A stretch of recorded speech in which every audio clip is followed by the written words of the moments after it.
Aduh. Jering jering jing jing. Jing jering jing. Dah kah? Anjay boy. Tes. Anjay boy. Keren. Apa? Udah mulai. Seriusan? Tes.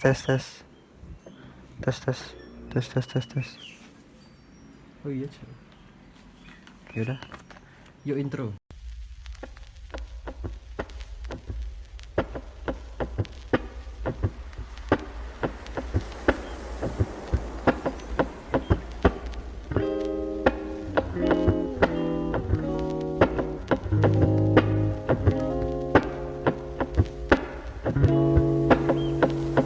Halo semuanya, di video kali ini saya akan menjawab soal-soal yang diberikan oleh guru saya lagi. Jadi soal yang kali ini bertema tentang PSBB. Jadi simak videonya.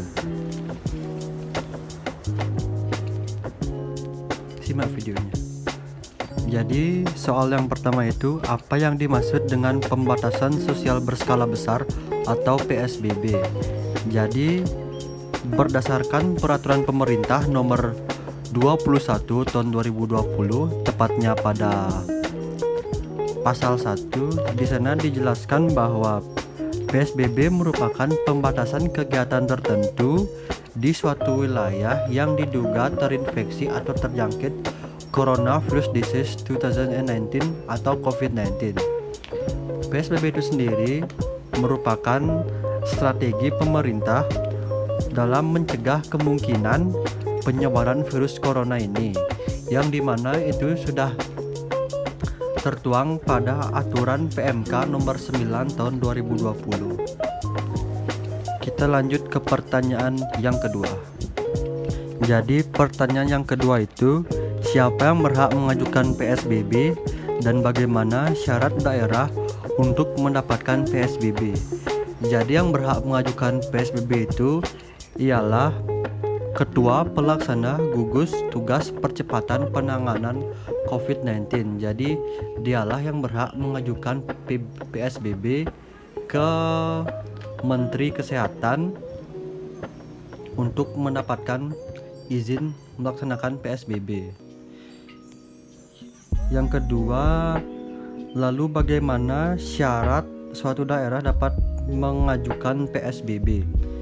Jadi syarat yang pertama itu adalah jumlah kasus atau jumlah angka kematian yang diakibatkan oleh COVID-19 itu meningkat dan bertambah serta menyebar secara cepat dan signifikan ke daerah-daerah di sekitarnya.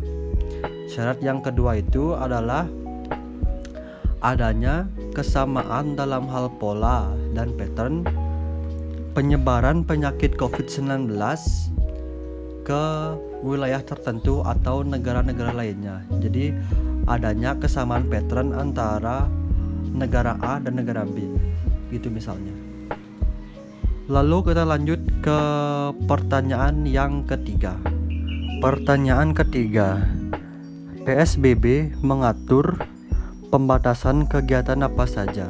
Jadi PSBB itu mengatur pembatasan kegiatan aktivitas di lingkungan sekolah atau tempat kerja, aktivitas atau kegiatan di fasilitas umum atau tempat umum, aktivitas keagamaan, aktivitas operasional atau transportasi umum, aktivitas sosial, dan aktivitas lainnya yang termasuk dalam pertahanan dan keamanan umum. Jadi itu saja untuk soal nomor 3. Kita lanjut ke soal nomor 4. Di pertanyaan keempat itu, dilihat dari data terakhir jumlah kasus di Bali, apakah Anda setuju kalau daerah Bali mengusulkan pemberlakuan PSBB dan berikan alasan dan dampak yang akan terjadi? Jadi dilihat dari data terakhir itu adalah tanggal 26 April 2020. Di sana tertera bahwa 183 orang positif corona 8 orang merupakan warga negara asing dan sisanya merupakan warga negara Indonesia, dan total yang sembuh adalah 70 orang. Jadi 183 orang itu merupakan angka yang lumayan tinggi. Jadi menurut saya pribadi, saya lebih menyarankan agar Bali ini memberlakukan PSBB. Kenapa demikian? Dengan kita memberlakukannya PSBB, maka setidaknya Bali ini akan lebih cepat menurunkan angka yang positif corona.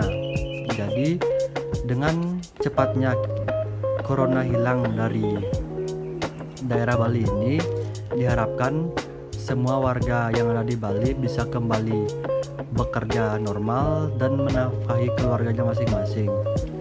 Karena itulah menurut saya PSBB itu diberlakukan di Bali, harus diberlakukan di Bali.